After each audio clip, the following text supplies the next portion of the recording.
ایک آزاد اور بہادر عرب سردار کے لیے زمین پر ناک رگڑنا کسی صورت قابل قبول نہیں تھا۔ تو یہاں جو بات سب سے زیادہ دلچسپ ہے وہ یہ ہے کہ اس جسمانی عمل کے پیچھے چھپی حکمت کو اگر ہم اس وقت کے حالات سے جوڑیں تو روزانہ سجدہ کرنے کا یہ حکم دراصل مکہ کے لوگوں میں بڑھتے ہوئے غرور کو توڑنے کا ایک طریقہ تھا۔ قریش کے ان سرمایہ داروں میں جو تکبر اور خود غرضی تیزی سے جڑ پکڑ رہی تھی، اسے ختم کرنے کے لیے۔ جی، یہ ایک زبردست نفسیاتی اور جسمانی تربیت تھی۔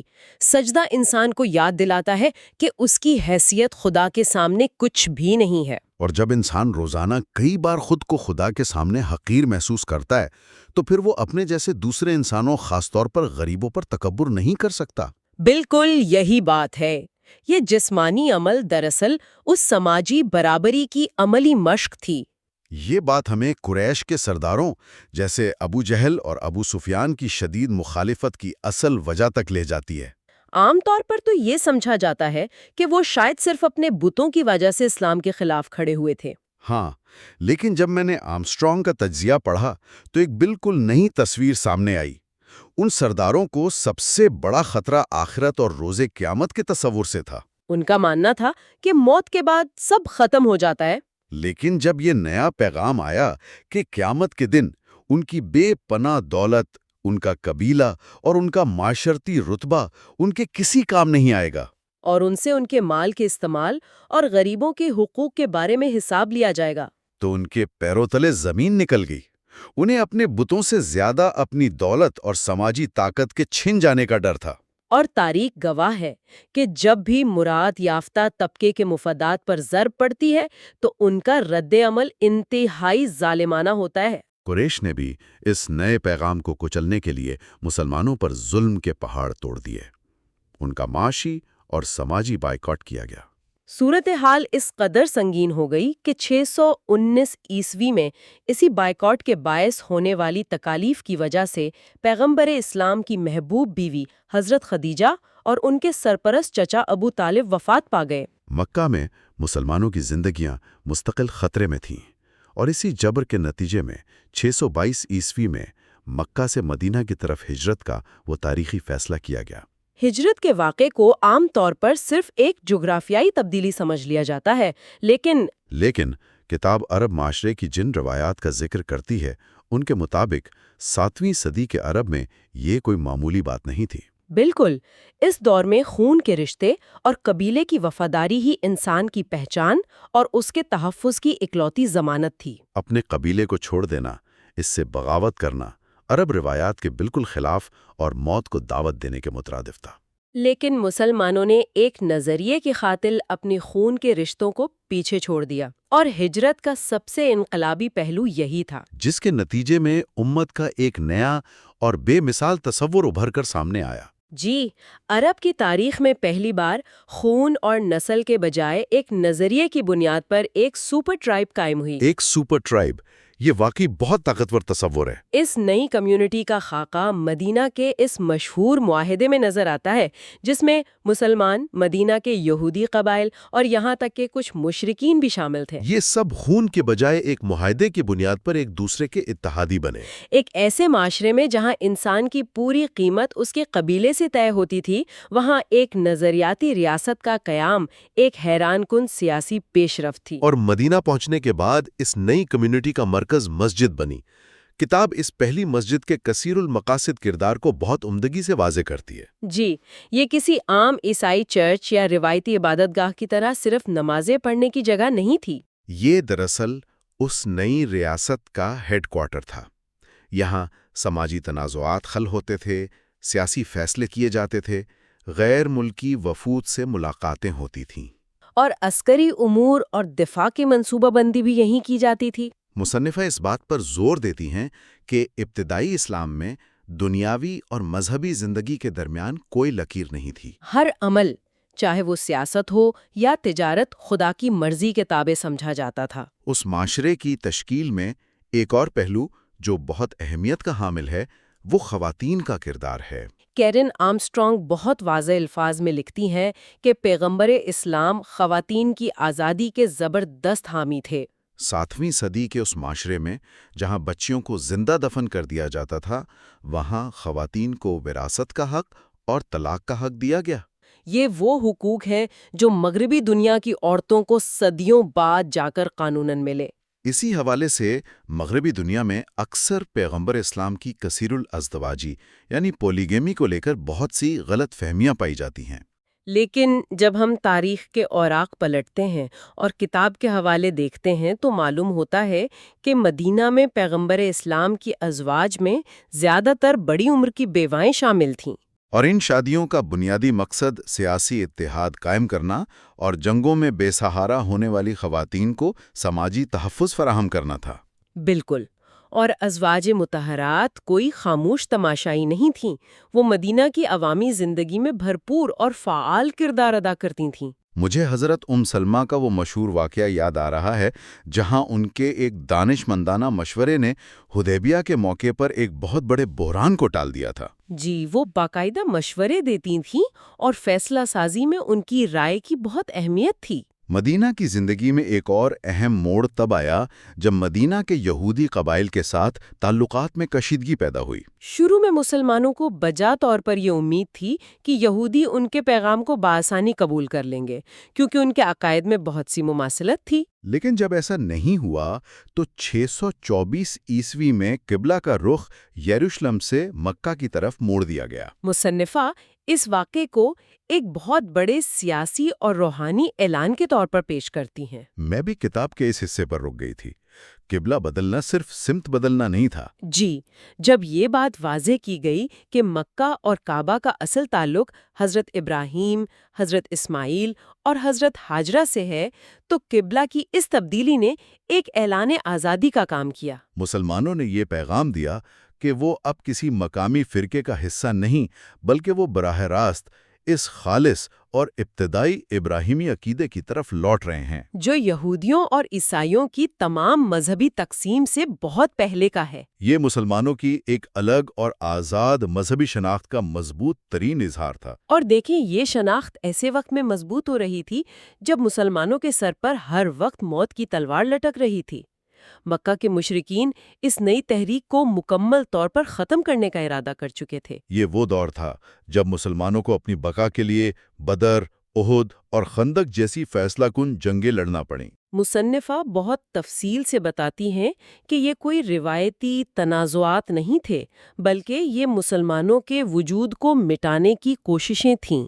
اور انہی خونی اور اعصاب شکن محاصروں کے دوران مدینہ کے 3 بڑے یہودی قبائل قینقاع، نذیر اور قریظہ ان کے ساتھ کشیدگی عروج پر پہنچی۔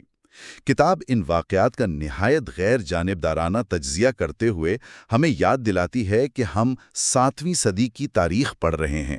اور اس دور میں محاصرے کے دوران غداری کی سزا موت ہی تصور کی جاتی تھی۔ بنو قریظہ کے معاملے میں جنہوں نے خندق کی جنگ کے دوران مسلمانوں کے دشمنوں کے ساتھ مل کر غداری کی تھی، ان کے خلاف جو کارروائی ہوئی وہ اس دور کے جنگی اصولوں کے عین مطابق تھی۔ مصنفہ اس عام تاثر کو یکسر مسترد کرتی ہیں کہ یہ کارروائی کسی قسم کی عام یہود دشمنی یا اینٹی سیمیٹزم کا نتیجہ تھی۔ ان کے مطابق یہ خالصتاً ایک سیاسی اور جنگی فیصلہ تھا جو بقا کی جنگ کے دوران قبائلی اصولوں کے تحت کیا گیا۔ مصنفہ کا یہ نقطہ واقعی قابل غور ہے کہ عام یہود دشمنی دراصل ایک یورپی رجحان ہے جس کی تاریخ صدیوں پر محیط ہے۔ اسے مسلمانوں کی دنیا سے جوڑنا ایک تاریخی غلطی ہے۔ کتاب بتاتی ہے کہ عام یہود دشمنی دراصل مسلمانوں میں 1948 کے بعد کے سیاسی حالات کی وجہ سے آئی، جبکہ اسلامی تاریخ گواہ ہے کہ قرآن تو اہل کتاب کے مکمل احترام کا درس دیتا ہے۔ بنو قریظہ کا واقعہ محض ایک مخصوص غداری اور اس کی کڑی قبائلی سزا کا معاملہ تھا، نہ کہ کسی نسل کشی کا حصہ۔ بقا کی اس طویل اور تھکا دینے والی جدوجہد کے بعد 628 عیسوی میں ایک ایسا واقعہ پیش آیا جس نے تاریخ کا دھارا ہی بدل دیا۔ اتنی جنگوں اور خون ریزی کے بعد صلح حدیبیہ کا معاہدہ ہوا۔ یہ پیغمبر اسلام کی سیاسی بصیرت کا ایک شاہکار تھا۔ ذرا تصور کریں، ہمارے سننے والے بھی اس بات پر غور کریں کہ وہ ہزاروں صحابہ کے ساتھ بغیر کسی جنگی ہتھیار کے صرف حج کا لباس پہنے دشمن کے گڑھ یعنی مکہ کی طرف نکل پڑے۔ اس پرامن پیش قدمی نے قریش کو دباؤ میں لا کر ایک ایسا معاہدہ کرنے پر مجبور کر دیا جس نے مسلمانوں کو ایک تسلیم شدہ طاقت کا درجہ دے دیا۔ حالانکہ اس وقت بہت سے صحابہ اس معاہدے کی شرائط پر سخت ناخوش تھے، لیکن یہ ایک غیر معمولی سفارتی فتح تھی۔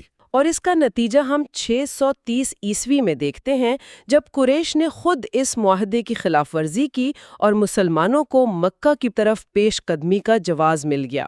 10,000 افراد کا ایک عظیم لشکر مکہ میں داخل ہوا، مگر یہاں ایک ایسا تاریخی واقعہ ہوا جس کی مثال نہیں ملتی۔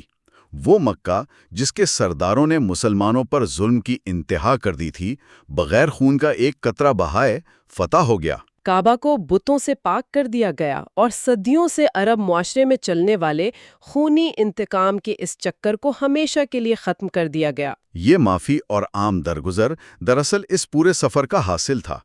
اس تفصیلی جائزے سے گزرنے کے بعد اگر ہم تمام بحث کو سمیٹیں تو یہ بات بالکل صاف ہو جاتی ہے کہ ابتدائی اسلام کسی خانقاہ میں بیٹھ کر کی جانے والی تنہائی کی عبادت کا نام نہیں تھا۔ یہ ایک ایسا عملی نظام تھا جس نے اس وقت کے معاشرے کے بدترین معاشی اور سماجی عدم توازن کو ٹھیک کیا، اور ایک ایسا نظام قائم کیا جہاں انصاف اور مساوات کو ترجیح دی گئی۔ آج کی اس جدید دنیا میں بھی اگر ہم نظر دوڑائیں تو ہمیں اس تاریخی جدوجہد سے بہت کچھ سیکھنے کو ملتا ہے۔ آج بھی دنیا کے وسائل کی غیر منصفانہ تقسیم، امیر اور غریب کے درمیان بڑھتی ہوئی خائی بالکل ویسی ہی ہے جیسی 7ویں صدی کے مکہ کو درپیش تھی۔ تو سماجی انصاف، کمزوروں کا تحفظ اور وسائل کی منصفانہ تقسیم کی جو بنیاد اس تحریک نے رکھی تھی، وہ آج کے دور میں بھی اتنی ہی ضروری ہے۔ جی بالکل۔ ہمارے سننے والوں کے لیے اس ساری گفتگو کو سمیٹتے ہوئے ہم ایک سوال چھوڑے جا رہے ہیں جس پر آپ سب ضرور غور کیجیے گا۔ اگر یہ زبردست تحریک اپنے بالکل آغاز میں ایک اندھے سرمایہ دارانہ نظام کے خلاف اور معاشرے کے کمزوروں کے حقوق کے لیے کھڑی ہوئی تھی، تو آج کے اس گلوبلائزڈ اور کمرشل دور میں اس خالص پیغام کی اصل شکل کیا ہونی چاہیے؟ کیا آج کے معاشرے نے اس حقیقی سماجی انصاف کو بھلا تو نہیں دیا؟ یہ واقعی اپنے اندر ایک بہت گہرا سوال ہے، اس پر جتنا غور کیا جائے کم ہے۔ یہاں ہم آج کی بحث کو روکتے ہیں۔ ہم اگلے حصے میں اگلے باب کے ساتھ اس سلسلے کو جاری رکھیں گے۔ آج کے اس گہرے مطالعے میں ہم تاریخ کی ان پرتوں کو کھنگالنے والے ہیں جن کا تعلق ہمارے ماضی کے ایک انتہائی اہم، حساس اور عظیم الشان دور سے ہے۔ ایک ایسا دور جس کی بازگشت آج صدیوں بعد بھی پوری دنیا میں سنی جا سکتی ہے۔ بالکل، اور جس نے کروڑوں انسانوں کے روحانی، اخلاقی اور سماجی نظریات کی بنیاد ہمیشہ کے لیے رکھ دی۔ صحیح کہا۔ ہمارے آج کے اس مطالعے کا محور ابتدائی اسلامی تاریخ کا دور ہے، جس میں خلفائے راشدین کا دور، بنو امیہ کی سلطنت اور بنو عباس کے عروج کے ساتھ ساتھ ان فقہی، کلامی اور صوفی تحریکوں کا ارتقاء شامل ہے جنہوں نے اس پورے نظام کو شکل دی۔ ہاں، اور اس دور سے جڑی جو ہماری جذباتی اور روحانی وابستگی ہے وہ اپنی جگہ بہت گہری اور قابل احترام ہے، لیکن آج ہم ان تاریخی ذرائع اور تحقیق کی مدد سے اس دور کا ایک غیر جانبدارانہ جائزہ لیں گے۔ میرا مطلب ہے، ہمارا مقصد یہ سمجھنا ہے کہ کس طرح مدینہ کی ایک چھوٹی سی ریاست دنیا کی ایک عظیم سلطنت میں تبدیل ہوئی، اور اس سفر کے دوران جو سیاسی بحران پیدا ہوئے انہوں نے کیسے نئے علوم کو جنم دیا۔ تو آئیے اس کی تفصیل میں چلتے ہیں۔ ضرور، اور اس گفتگو کو آگے بڑھانے سے پہلے یہ واضح کرنا بھی بہت ضروری ہے کہ ہم آج جن حوالوں پر بات کر رہے ہیں ان میں کہیں نہ کہیں سیاسی اور نظریاتی اختلافات کا ذکر آئے گا، جو کہ تاریخ کا حصہ ہیں۔ بالکل۔ ہمارا مقصد کسی خاص گروہ یا فریق کی حمایت یا مخالفت ہرگز نہیں ہے۔ ہم خالصتاً ایک تحقیقی اور معلوماتی انداز میں یہ دیکھنے کی کوشش کریں گے کہ ان واقعات کے اس وقت کے معاشرے پر کیا اثرات مرتب ہوئے، تاکہ ہم وسیع تر سیاسی اور مذہبی تعلق کو سمجھ سکیں۔ اچھا، تو شروعات کرتے ہیں 632 عیسوی سے، یعنی پیغمبر اسلام کی وفات کے بعد کے دور سے۔ یہ وہ وقت تھا جب مدینہ کی اس نوزائیدہ ریاست کو اپنے وجود کو برقرار رکھنے کے لیے ایک بہت کٹھن چیلنج کا سامنا تھا۔ کیونکہ امہ اب صرف ایک شہر تک محدود نہیں رہی تھی، یہ ایک بہت بڑی اور پیچیدہ شکل اختیار کر چکی تھی۔ صحیح۔ اور سب سے پہلا مسئلہ نئی قیادت کا تھا۔ حضرت ابو بکر کا انتخاب ہوا اور پھر فوراً ہی انہیں ردہ یعنی ارتداد کی جنگوں کا سامنا کرنا پڑا۔ عام طور پر ہم ان جنگوں کو صرف مذہب سے دوری کے تناظر میں دیکھتے ہیں، لیکن جو تحقیق ہم پڑھ رہے ہیں وہ اسے تھوڑا مختلف دکھاتی ہے۔ یہاں حیران کن بات یہ ہے کہ ان ذرائع کے مطابق یہ بغاوتیں بنیادی طور پر سیاسی اور معاشی نوعیت کی تھیں۔ بہت سے عرب قبائل کا یہ ماننا تھا کہ ان کا جو معاشی معاہدہ تھا، خاص طور پر زکوٰۃ یا ٹیکس دینے کا، وہ براہ راست پیغمبر اسلام کے ساتھ تھا۔ یعنی ان کی وفات کے بعد ان قبائل نے خود کو اس معاہدے سے آزاد سمجھ لیا۔ یہ مرکز سے اپنی معاشی آزادی کا اعلان تھا، نہ کہ صرف مذہبی انحراف۔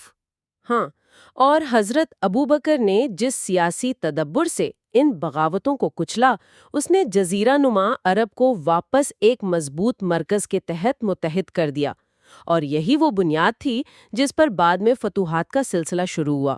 حضرت عمر کے دور کی فتوحات، جب عرب فوجیں یعنی عراق، شام اور مصر تک جا پہنچیں۔ اچھا، ان فتوحات کے بارے میں ایک عام غلط فہمی یہ ہے کہ شاید یہ تلوار کے زور پر مذہب پھیلانے کے لیے لڑی گئیں۔ جبکہ تاریخی ذرائع بالکل مختلف تصویر پیش کرتے ہیں۔ ان فتوحات کا مقصد درمیان میں امہ کے اتحاد کو برقرار رکھنا تھا۔ عرب قبائل جو صدیوں سے آپس میں لڑتے تھے، انہیں ایک مشترکہ مہم چاہیے تھی تاکہ اندرونی خانہ جنگی سے بچا جا سکے۔ اور ایک دلچسپ بات یہ بھی ہے کہ ان نئے مقبوضہ علاقوں میں مسلمانوں کو مقامی آبادی کے ساتھ شہروں میں بسنے کے بجائے الگ چھاونیوں میں رکھا گیا۔ بالکل، جنہیں امصار کہا جاتا تھا، جیسے کوفہ اور بصرہ۔ اس کا بنیادی مقصد مقامی آبادی کے معاملات میں دخل اندازی سے بچنا اور انہیں تحفظ دینا تھا۔ لیکن یہ تیز رفتار پھیلاؤ اپنے ساتھ نئے مسائل بھی لایا۔ حضرت عثمان کی شہادت کے بعد امہ ایک المناک خانہ جنگی کا شکار ہو گئی، جسے پہلا فتنہ کہا جاتا ہے۔ یہ واقعی تاریخ کا ایک انتہائی دکھ بھرا دور تھا۔ حضرت علی اور عامر معاویہ کے درمیان اختلافات، جنگ جمل اور جنگ صفین جیسے واقعات نے امہ میں تفریق کی گہری لکیریں کھینچ دیں۔ اور جنگ صفین کی ثالثی کے وقت ہی تو ایک نیا گروہ نمودار ہوا۔ ہاں، خوارج۔ انہوں نے تاریخ میں پہلی بار سیاسی قیادت کے سوال کو باقاعدہ ایک مذہبی اور کلامی بحث بنا دیا۔ ان کا ماننا تھا کہ فیصلہ صرف اللہ کی کتاب کے مطابق ہونا چاہیے۔ یعنی انہوں نے گناہ کبیرہ اور انسان کے مسلمان ہونے یا نہ ہونے کی بحث کو سیاسی اختلاف سے جوڑ دیا۔ یہ ایک بہت بڑا شفٹ تھا۔ صحیح کہا۔ پہلی بار کفر اور ایمان کے فتوے سیاسی بنیادوں پر لگنے شروع ہوئے۔ تو اس سب کا مطلب کیا ہے؟ اس کا مطلب یہ ہے کہ پہلے فتنے کے بعد حالات نے ایک نیا رخ اختیار کیا۔ بنو امیہ کے دور میں ہمیں خلافت کا نظام ایک مطلق العنان بادشاہت کی طرف جاتا نظر آتا ہے۔ امیر معاویہ نے مزید خون ریزی سے بچانے کے لیے نظام کو ایک مضبوط مرکزیت اور خاندانی بادشاہت میں تبدیل کیا۔ گو کہ یہ بات قرآنی مساوات اور عرب روایت کے خلاف تھی۔ لیکن اس وقت کی وسیع و عریض زرعی معیشت کو ڈھیر ہونے سے بچانے کے لیے شاید یہ ایک عملی ضرورت بن چکی تھی، مگر یہ عملی ضرورت مذہبی اقدار سے ٹکرا رہی تھی، اور یہی وجہ ہے کہ ہمیں ثنائے کربلا جیسا المناک واقعہ دیکھنے کو ملتا ہے۔ حضرت امام حسین کی جد و جہد اصل میں انہی اعلیٰ مذہبی اقدار کو بچانے کے لیے تھی، جس نے تاریخ پر ہمیشہ کے لیے گہرے نقوش چھوڑ دیے۔ اور اسی دور میں عبداللہ بن زبیر کی بغاوت بھی نظر آتی ہے۔ بالکل، جو پرانی روحانی اور اسلامی روایت کو واپس لانے کی کوشش تھی، لیکن پھر خلیفہ عبد الملک کے دور میں آ کر بنو امیہ کو مکمل استحکام نصیب ہوا۔ ہاں، جہاں انہوں نے عربی زبان نافذ کی، اسلامی سکے جاری کیے اور یروشلم میں ڈوم آف دا راک یعنی قبۃ الصخرہ تعمیر کیا۔ اور یہ ڈوم آف دا راک صرف ایک خوبصورت تعمیر نہیں تھی، اس کی ہندساتی ساخت دراصل انسانی اور الہامی دنیا کے توازن کو ظاہر کرتی تھی۔ یہ فن تعمیر کے ذریعے توحید کا اظہار تھا اور بیزنطینی سلطنت کو ایک پیغام بھی کہ اسلام اب ایک عالمی طاقت بن چکا ہے، اور اسی طاقت کے نتیجے میں مسلمان یورپ کی طرف بڑھے۔ 732 عیسوی میں جنگ پورٹیئرز لڑی گئی۔ ہاں، یہ بڑا مزے کا واقعہ ہے۔ مغربی تاریخ میں اس جنگ کو انتہائی اہم سمجھا جاتا ہے، جیسے انہوں نے یورپ کو بچا لیا ہو، لیکن مسلمان مورخین کے ہاں اس کا کوئی خاص ذکر نہیں ملتا۔ کیونکہ مسلمانوں کو اس سرد موسم والے یورپ میں کوئی معاشی کشش یا دلچسپی نظر ہی نہیں آتی تھی۔ صحیح، ان کے لیے یہ صرف ایک سرحدی جھڑپ تھی۔ اچھا، تھوڑا واپس داخلی حالات کی طرف آتے ہیں۔ بنو امیہ کے محلات کی شاہانہ زندگی دیکھ کر عوام میں آہستہ آہستہ بے چینی پھیل رہی تھی۔ لوگ یہ سوال اٹھا رہے تھے کہ کیا یہ سب اسلامی اصولوں کے مطابق ہے؟ اور یہی وہ وقت تھا جب نئی مذہبی بیداری اور مختلف مکاتب فکر ابھرنا شروع ہوئے، جیسے قادریہ۔ بالکل۔ حسن بصری جیسی شخصیت نے انسان کے آزاد ارادے یعنی فری ول کا تصور پیش کیا تاکہ حکمرانوں کا ان کے اعمال پر احتساب کیا جا سکے۔ اور اس کے مخالف مرجیہ تھے، جنہوں نے کہا کہ انسان کے اعمال کا فیصلہ اللہ پر چھوڑ دینا چاہیے، یعنی اسے مؤخر کر دینا چاہیے۔ یہ رویہ حکمرانوں کے لیے کافی فائدہ مند ثابت ہوا۔ اور اسی عوامی بے چینی اور مذہبی فکر کے درمیان مساجد کے صحن میں فقہ کا آغاز ہوتا ہے۔ میں سمجھتا ہوں یہ تاریخ کا انتہائی دلچسپ حصہ ہے، جہاں امام ابو حنیفہ جیسی ہستیوں نے عام لوگوں کے روزمرہ مسائل کو احادیث اور قرآن کی روشنی میں حل کرنا شروع کیا۔ یہ نظام اوپر سے نہیں بلکہ عوام کے اندر سے ابھر رہا تھا، ایک متوازی قانونی نظام بن رہا تھا۔ پھر آتا ہے عباسد انقلاب۔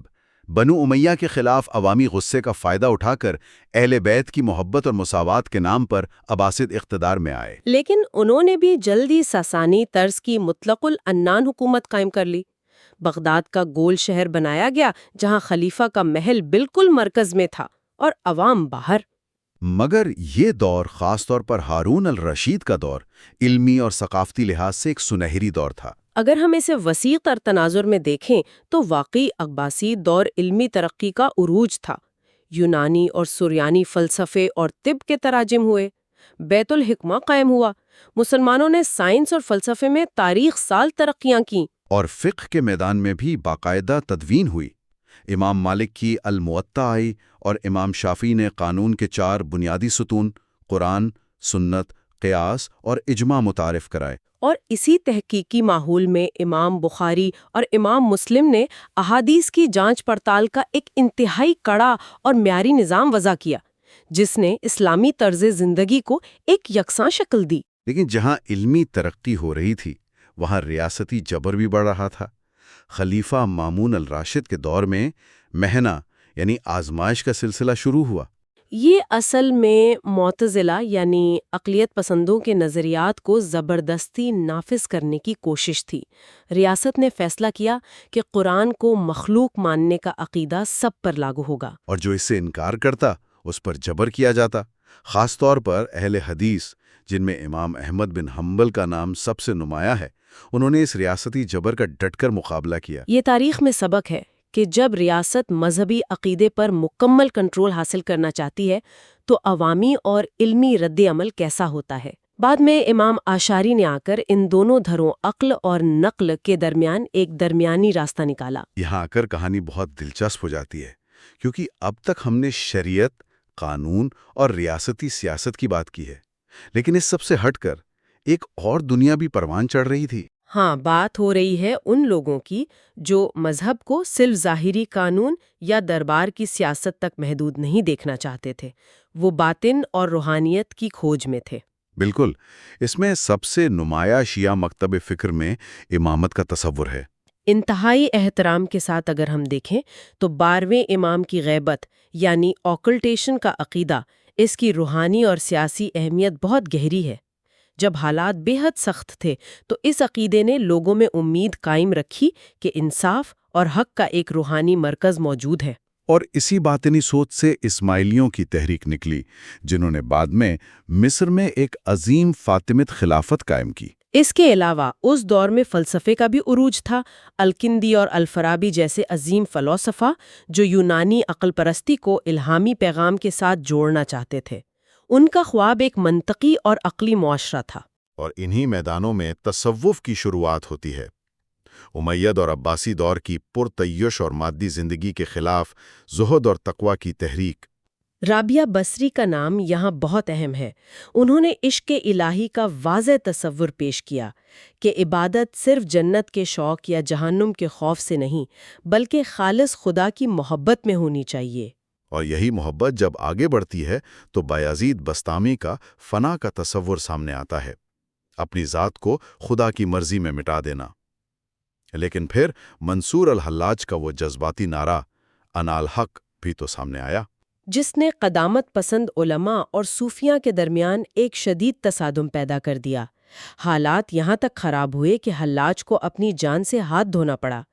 یہ سب ظاہر کرتا ہے کہ معاشرے کے اندر کتنی شدید فکر کی جنگ چل رہی تھی۔ تو ان تمام باتوں، ان تحریکوں اور ان بحرانوں کو سمجھنے کے بعد ہم اس نتیجے پر پہنچتے ہیں کہ یہ صرف ماضی کی کہانیاں نہیں ہیں۔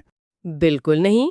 آج کی جدید دنیا میں بھی شریعت، تصوف اور عقلی فلسفوں پر جو بحثیں ہوتی ہیں، ان کی جڑیں اسی ابتدائی دور کے سیاسی اور فکری تصادم میں پیوستہ ہیں۔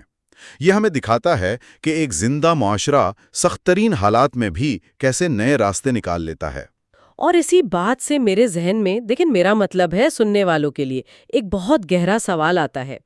تاریخ کے اس پورے مطالعے کے بعد یہ سوچنے کی بات ہے کہ اگر ابتدائی دور میں یہ سیاسی بحران اور شدید اختلافات پیدا نہ ہوتے تو کیا ہم آج فقہ، تصوف اور اسلامی فلسفہ کا وہ عظیم علمی ورثہ دیکھ پاتے جو انہی تنازعات کی کوکھ سے پیدا ہوا؟ کیا انسانی افکار اور قانون ہمیشہ کسی نہ کسی مجبوری یا بحران کے نتیجے میں ہی پروان چڑھتے ہیں؟ یہ واقعی انسان کو بہت دیر تک سوچنے پر مجبور کر دیتا ہے۔ کہتے ہیں نا کہ ضرورت ایجاد کی ماں ہے، شاید فکری ایجاد کی بھی۔ آج کی یہ تفصیلی گفتگو یہیں اختتام پذیر ہوتی ہے۔ ہم اگلے لیکچر میں اگلے باب پر گفتگو کریں گے۔ تب تک کے لیے سوچتے رہیے اور سیکھتے رہیے۔ آج کی اس تحقیقی نشست کا آغاز ہم مذہبی عقائد اور تاریخی واقعات کے انتہائی احترام کے ساتھ کرتے ہیں۔ جب بھی اسلامی تاریخ کا ذکر آتا ہے تو عام طور پر ذہن میں صرف فتوحات، یعنی جنگیں اور سیاسی اتار چڑھاؤ کی تصویر بنتی ہے۔ بالکل، لیکن ہمارے پاس آج جو سورسز ہیں، جو تحقیقی دستاویزات اور کتابیں ہیں، انہیں پڑھنے کے بعد ایک بالکل مختلف اور عظیم حقیقت سامنے آتی ہے۔ یہ تاریخ صرف فتوحات کی نہیں ہے، یہ روحانیت، علم، فلسفے اور انسانی ادراک کی ایک انتہائی خوبصورت داستان ہے۔ اور میرا خیال ہے کہ اس تحقیق کا مقصد بھی یہی ہے۔ ہم یہ سمجھنے کی کوشش کر رہے ہیں کہ 10ویں صدی کے بعد جب اسلامی دنیا ایک مرکزی سیاسی اکائی، میرا مطلب ہے خلافت، کے طور پر کمزور ہوئی تو اس نے کس طرح ایک نئے ثقافتی اور روحانی عروج کو جنم دیا۔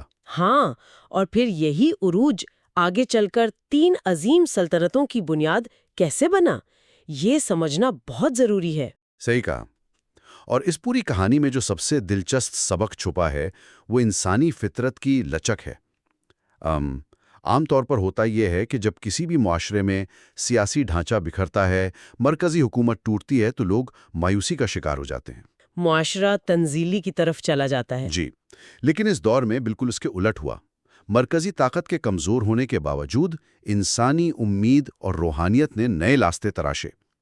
یہ چیز آج کے دور کے انسان کے لیے بھی بے حد اہمیت کی حامل ہے کہ مشکل ترین حالات میں بھی ایک نیا نظام کیسے کھڑا کیا جا سکتا ہے۔ ٹھیک، تو چلیے 10ویں صدی سے شروع کرتے ہیں۔ ہمارے سورسز بتاتے ہیں کہ 10ویں صدی تک آتے آتے عباسی خلافت صرف ایک رسم بن چکی تھی۔ بغداد کا وہ سیاسی دبدبہ نہیں رہا تھا۔ اصل طاقت آزاد امیروں کے پاس چلی گئی تھی، جیسے فاطمیڈز اور سیلجوکس۔ اچھا، اب بظاہر تو یہ ایک زوال کی نشانی لگتی ہے کہ ایک عظیم خلافت ٹکڑوں میں تقسیم ہو رہی ہے، لیکن حقیقت میں اس سیاسی بکھراؤ نے ایک عجیب سا ثقافتی عروج پیدا کیا، یعنی بغداد کے بجائے بہت سے نئے مرکز وجود میں آنا شروع ہو گئے۔ بالکل، اور اس کی وجہ بہت منطقی ہے۔ جب طاقت کسی ایک مرکز میں محدود نہیں رہی تو مختلف علاقوں کے امیر اور حکمران اپنے درباروں کو عظیم تر بنانے کے لیے آپس میں مقابلہ کرنے لگے۔ انہیں اپنے دربار میں بہترین شاعر اور سائنسدان چاہیے تھے۔ ہاں، اس مقابلے کا نتیجہ یہ نکلا کہ ثقافت اور علم پورے خطے میں پھیل گیا۔ مثال کے طور پر کائرو میں فاطمیڈز کے تحت الازہر یونیورسٹی قائم ہوئی، جو آگے چل کر دنیا کی سب سے اہم اسلامی درسگاہ بنی۔ دوسری طرف سمرقند میں اور بخارا میں